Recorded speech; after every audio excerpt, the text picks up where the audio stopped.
Hello, नमस्ते और एक बार फिर से आप सबका स्वागत है हमारे शो में जिसका नाम है द सुशी टॉक्स।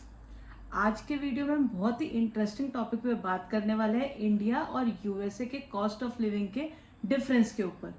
अगर आप भी यूएस में शिफ्ट होना चाहते हैं या फिर बस आपको इंटरेस्ट है कि इन दोनों देशों में क्या कॉस्ट ऑफ लिविंग है तो ये वीडियो आपके लिए है। तो चलिए शुरू करते हैं।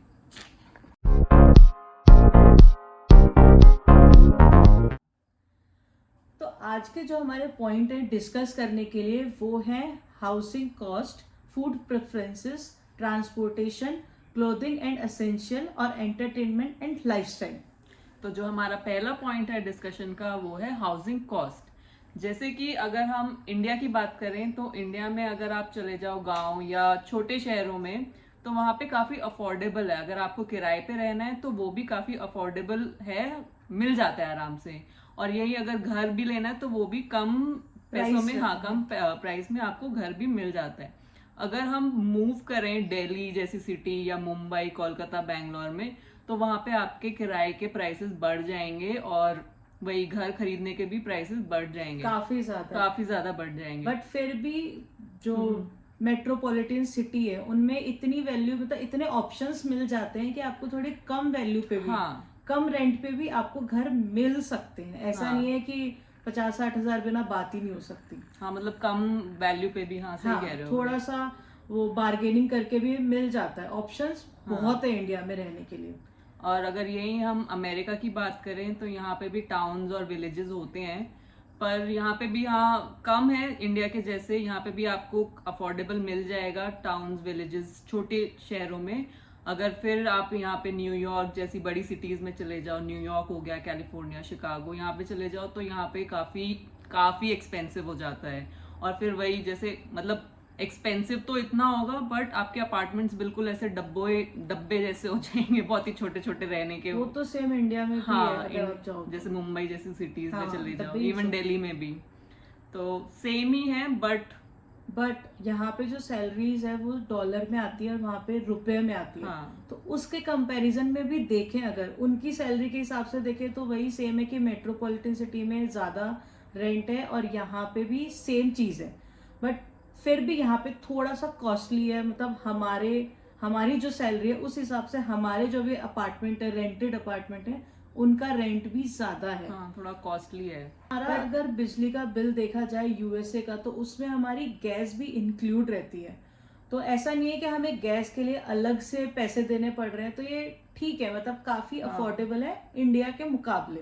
हाँ, और यहाँ पे जैसे हमारा जो रेंटेड अपार्टमेंट होता है उसके अंदर आपकी बेसिक नेसेसिटी वाली चीजें सारी ये ऑलरेडी देते हैं उसमें। जैसे हमें गैस मिल गया, यहाँ पे डिश वॉशर हो गया, वॉशिंग मशीन, फ्रिज हो गया, गीजर हो गया, तो ये सब कुछ इंक्लूडेड रहता है। आपको ऐसे वो नहीं करना है कि आपको अलग से गर्म पानी के लिए गीजर लगवाना है या फ्रिज जैसे एसी और हीटर। जैसे यहाँ पे बहुत ठंड होती है, बर्फ पड़ती है बाहर, तो यहाँ पे हीटर, एसी सब कुछ रहता है आपके अपार्टमेंट में। आपको अपनी तरफ से बस अपना फर्नीचर खरीदना पड़ता है। यहाँ तक कि यहाँ पे क्लोजेट्स जैसे अलमारी होती हैं वो भी इंक्लूडेड रहती हैं यहाँ पे।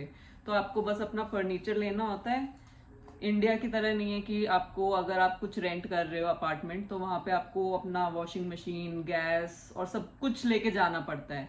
तो अगर हम उससे कंपेयर करें तो यहाँ का रेंट मतलब ठीक है उस हिसाब से देखा जाए। रेंट तो ऐसे आप कंपेयर करोगे कि भाई यहाँ का रेंट जो अभी हम पे कर रहे हैं हमारा ऑलमोस्ट +1 लाख है, तो रुपीज तो हम ऐसे देके कन्वर्ट करके तो ज्यादा लगेगा, बहुत ज्यादा लगेगा। बट वैसे अगर देखा जाए अकॉर्डिंग टू सैलरी और अकॉर्डिंग टू डॉलर तो वो ठीक है, मतलब अभी तक अफोर्डेबल है। इससे ज्यादा शायद ऊपर जाएगा तो कॉस्टली हो जाएगा, बट अभी तक अफोर्डेबल है ये रेंट।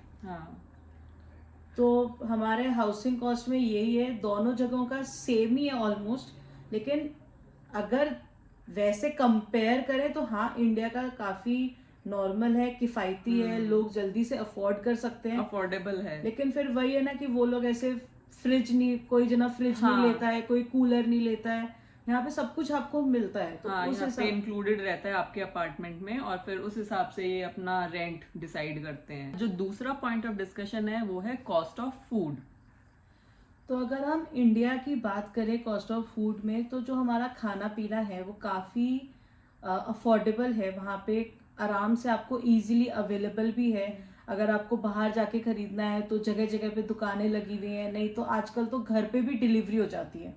वो थोड़ा सा कॉस्टली होता है लेकिन इतना भी नहीं होता, मतलब सब कुछ अफोर्डेबल है वहाँ पे। और रेडीली मतलब इजीली अवेलेबल भी है। आप घर के बाहर जाओ, वो रेडी वाले घूम रहे होते हैं। हाँ, अगर आपको थोड़े कम पैसों में लेना है तो हर हफ्ते में एक दिन बाजार लगता है, संडे बाजार है, सैटरडे बाजार है, वहां से भी आप ले सकते हो। या फिर डेली भी आप ग्रोसरी की शॉपिंग कर सकते हो। हाँ। अगर आप रेस्टोरेंट में खाना खाओगे तो ऑब्वियसली वो थोड़ा सा महंगा है, इंडिया में भी महंगा है, बट आपको स्ट्रीट फूड भी इतना मिल जाता है कि उसके लिए आपको जरूरत नहीं है कि आप रेस्टोरेंट में खाना खाओ। स्ट्रीट फूड अफोर्डेबल भी है और इजीली मिल भी जाता है। ऐसा नहीं है कि आपको उस स्टोर पे जाना है, उस पर्टिकुलर लोकेशन पे जाना है, मतलब सब कुछ आपके पास मिल जाता है आराम से। आप फोन करके आपका खाना मंगा सकते हो। आजकल तो बहुत सारे ऐप चलते हैं, स्विगी है, जोमेटो है, यहाँ तक कि फूड डिलीवरी भी हो जाती है, ब्लिंकिट है, इंस्टामार्ट करके भी है ना? इंस्टामार्ट करके, मतलब घर का जो आपका बेसिक नीड है, ग्रोसरीज वगैरह सब कुछ आपको रेडीली अवेलेबल है वहाँ पे। हाँ। बट अगर यही हम अगर यूएस की बात करें तो यहाँ पे इतना रेडीली, हम इंडियंस के लिए अगर हम अपनी बात करें तो इतना रेडीली अवेलेबल नहीं है। जहाँ पे अभी हम रह रहे हैं, यहाँ से 2 घंटे ट्रैवल करके हमें जाना पड़ता है अपनी ग्रोसरीज लेने, जैसे दाल, आटा, चावल, जो बेसिक इंडियन सामान है, जो बेसिक नीड्स वाली चीजें होगी। तो मतलब वो काफी इतना और वो इतना सस्ता भी नहीं है, क्योंकि हमें तो यही सब खाना है। ऑब्वियसली वो सामान शायद, अब जितना हमें पता है कि वो इंडिया से इंपोर्ट होता है, एक्सपोर्ट होता है, तो ऑब्वियसली उनका रेट ज्यादा हो जाता है। जैसे इंडिया में जो यहाँ का सामान होगा उसका रेट ज्यादा होगा, वैसे यहाँ पर है कि जो सामान इंडिया का है उसका रेट ज्यादा होगा, बट वो थोड़ा सा प्राइस हाई में ही रहता है। इंडिया में भी अगर आप नॉर्मल थोड़े, अगर गरीब लोग जो होते हैं, जो ग्रामीण लोग होते हैं, उनके हिसाब से अगर आप सामान देखो तो थोड़ा सा प्राइस ज्यादा रहता है। जैसे आजकल इंडिया में भी दाल चावल के प्राइस बहुत ज्यादा हाई है, लेकिन यहाँ पे ठीक है, अफोर्डेबल। गवर्नमेंट ने फ्री का बहुत कर रखा है, जो कि यहाँ पे ऐसा कुछ भी नहीं है। यहाँ पे फ्री में नहीं। और यहाँ के लोग तो इतना ठंडा खाना खाते हैं, इतना फ्रोजन, यहाँ तक कि उनका पिज्जा भी ऐसे बना बनाया हुआ आता है, बस लाके उनको बेक करना है और उनको खाना है। हाँ, ये लोग टाइम नहीं वेस्ट करते अपना खाना बनाने में। पास्ता, पिज्जा, सॉस वॉस सब कुछ रेडीमेड है, सब कुछ रेडीमेड है। यहाँ तक कि अगर आपको छोले होते हैं ना, चिकपीस, वो भी आपको उबले हुए कैन में मिल जाते हैं, आपको जरूरत नहीं है। छोले, राजमा वगैरह सब कुछ कैन में पैक्ड होके आता है और फिर वो यही खाते हैं। बट हमारे जैसे लोग वो नहीं खा सकते हैं क्योंकि आदत नहीं है हमें। तो हमें जाके जो सब्जियां वगैरह हैं वो तो मिल जाती हैं, यहाँ पे रेडली अवेलेबल हैं। सुपरमार्केट जैसे जो स्टोर्स हो गए, वॉलमार्ट वगैरह, वहां पे जाके हम ला सकते हैं। पर फिर वही है कि मतलब जैसे इंडिया के अपने मजे हैं, घर के बाहर निकलो रेडी वाला आ रहा है, तो यहाँ पे घर के बाहर नहीं, आपको गाड़ी में बैठ के आपको ट्रैवल करके जाना पड़ेगा। 1 हफ्ते की ग्रोसरीज लाके अपने घर पे रखनी पड़ेगी, वैसा हिसाब है यहाँ पे। और जहाँ हम रहते हैं, जैसा कि शिखा ने बताया कि जो ग्रोसरी स्टोर है, इंडियन स्टोर है, हमारे यहाँ से थोड़ा सा दूर है, तो जो इंडियन सब्जियां हैं, जैसे करेला हो गया, बैंगन हो गया, लौकी हो गई, तोरई हो गई, उनके कुछ ऑप्शंस मिलते हैं, मतलब उनका दूसरा वर्जन यहाँ पे मिलता है, बट जो प्रॉपर अपना जो इंडियन खाना है वहीं से लाना पड़ता है, वो काफी कॉस्टली है। इंडियन सब्जियां बहुत कॉस्टली, आप यकीन नहीं करोगे, लौकी जैसी सब्जी जो इंडिया में शायद 10 रुपए या 20 रुपए किलो मिलती है, वो यहाँ पर $10 की मिलती है। मतलब आपको भिंडी भी 700-800 रुपए किलो मिलती है। भिंडी भी जो गर्मियों में इतनी ज्यादा मिलती है इंडिया में, यहाँ पे तो मेरे को नहीं लगता हमने भिंडी ज्यादा खाई भी है। $6 की मिलती है पर एलबी, मतलब आधा किलो आपका लगभग हो गया 500-600 रुपए का। कड़ी पत्ता हो गया, कड़ी पत्ता तो कड़ी पत्ता इंडिया में तो लोग पेड़ लगा के रखते हैं, ऐसे ही ले जाते हैं, यहाँ पे ऐसा नहीं है। यहाँ पे आपको कड़ी पत्ता खरीदना पड़ता है, वो भी बहुत महंगा है।